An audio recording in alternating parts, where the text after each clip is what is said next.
I could use him and breed him to 2 of the does, but he's too closely related to the other 2.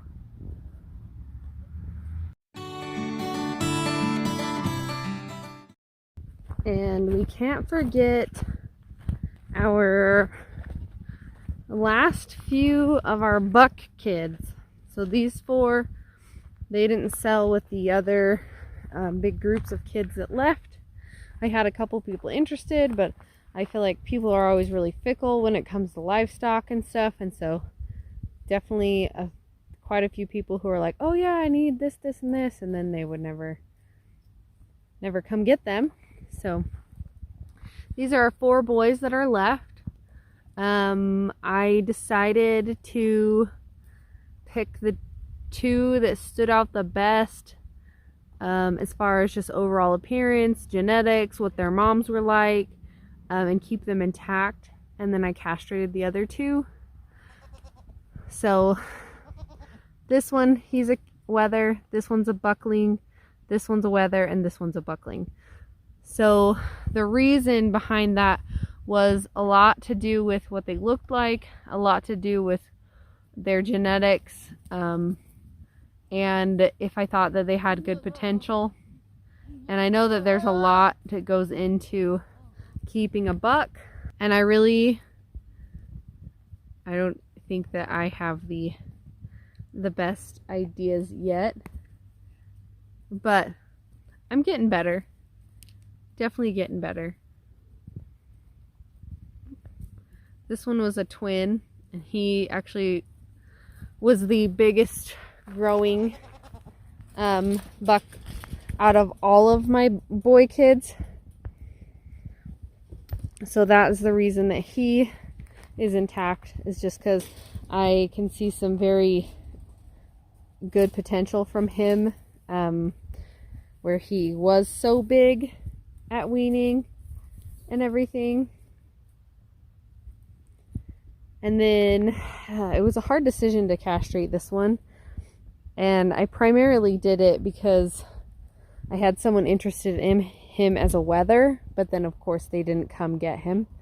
He's pretty friendly. Most of these boys are friendly, because that one is the intact one, and he's intact because he has a lot of good promise. His mother is the one that gave quads this year, so I kept him intact because he does come from a really good mother line and a really good father line. Also, he has a lot of good conformation. He is a little smaller. Obviously, you can see he's a little smaller than the white buck, but he was a quad, and he's still just as large as that triplet and that twin. He's just not as large as this twin.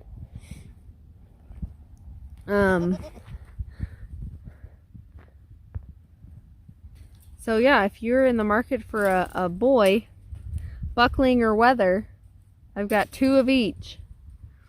All pretty friendly.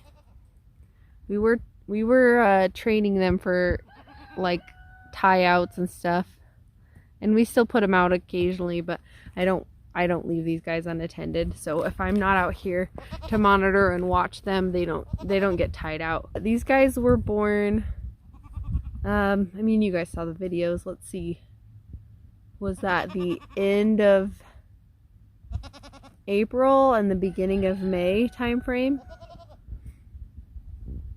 I've actually never kept them intact for this long. Usually we just go sell them, but I was kind of waiting to see.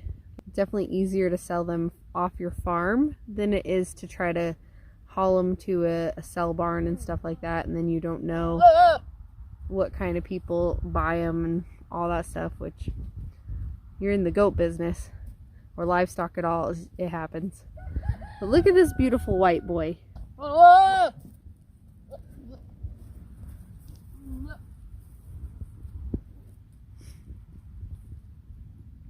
I could use him and breed him to 2 of the does, but he's too closely related to the other 2. You are gorgeous, huh?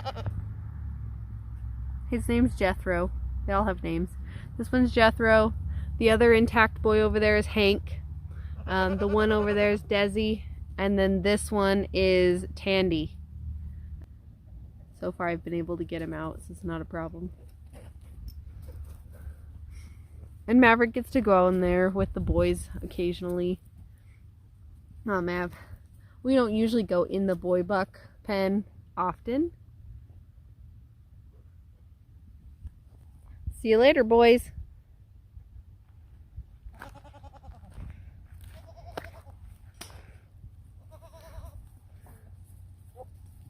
I just think Hank is so cute, though.